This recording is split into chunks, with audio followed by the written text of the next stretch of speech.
Assalamualaikum dan salam sejahtera. Saya Siti Nurifhan ingin membentangkan perbandingan tiga buah negara iaitu Kanada, Indonesia dan India. Tiga negara yang telah saya pilih iaitu Indonesia, Kanada dan India. Pengenalan pendidikan khas. Kanada.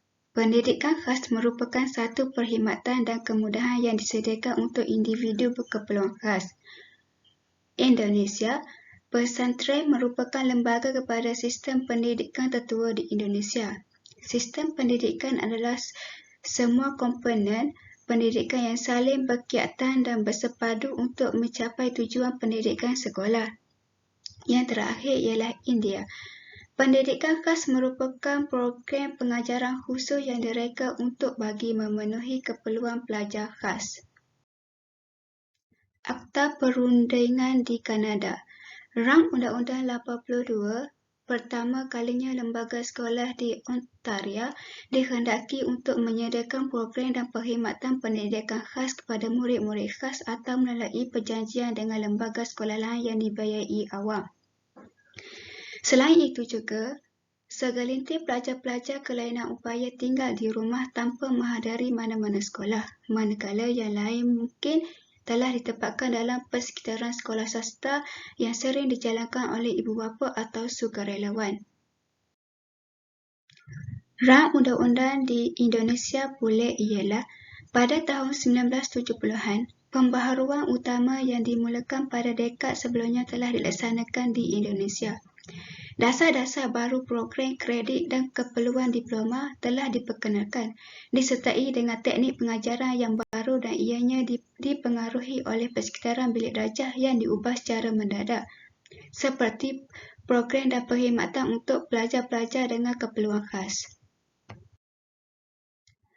Rang Undang-Undang India pula ialah Akta untuk meminda Akta Pendidikan sering dirujuk kerana ia mempunyai kesan yang besar ke atas pendidikan khas di wilayah itu.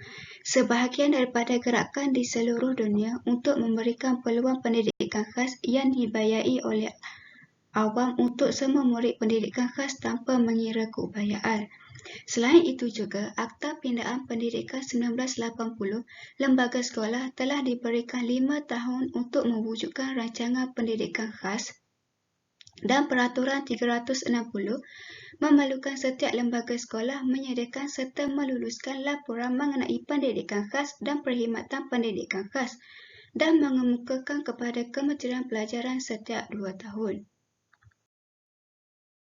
Program dan projek individu berkeperluan khas. Indonesia, madrasah mempunyai corak pendidikan yang serupa dengan sekolah. Oleh itu, beliau perlu melakukan secara sistematik untuk memelihara, membangunkan dan mengembangkan pesantren sebagai sistem pendidikan. Kanada, pelaksanaan program mentor ini akan menyediakan peluang pembelajaran profesional untuk guru-guru, pentadbir dan kaki tangan untuk memastikan bahawa pelajar-pelajar dengan belajar untuk berkomunikasi melalui bahasa pertuturan. Yang terakhir ialah India. Program ini akan melaksanakan program saringan untuk pelajar yang mempunyai ciri khas dan melakukan ujian atau penilaian dengan menggunakan alat bantu mengajar, instrumen standard bagi mengenal pasti masalah khusus pelajar. Transisi ke kerjaya bagi tiga negara ialah program transisi ke kerjaya di negara Kanada ialah 1. Perbezaan layanan dan rawatan kepada mereka. Sikap tidak adil dan pilih kasih oleh majikan kepada pekerja adalah menjadi punca kepada kurang galakan untuk golongan orang kurang upaya untuk bekerja kerana mereka takut disisihkan. Yang kedua ialah jawatan tidak tetap semasa bekerja. Pihak pengurusan syarikat hanya dapat memberikan kerja sambilan atau secara berkontrak kepada golongan ini kerana mereka tidak berasa yakin dengan tahap penguasaan mereka semasa bekerja.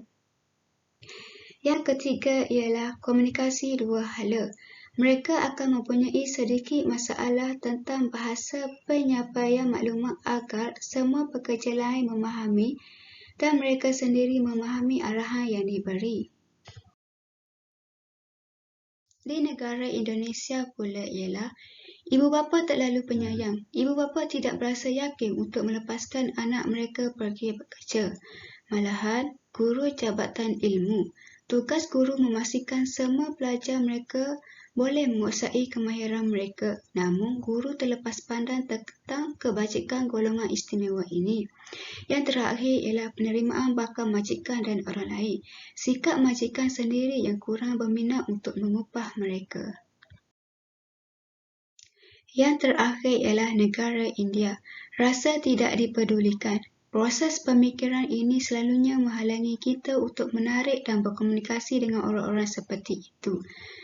Yang kedua ialah kurang kecekapan. Golongan ini memerlukan lebih banyak masa untuk melakukan pekerjaan tertentu daripada orang normal yang lain. Yang terakhir ialah diusik dan didera.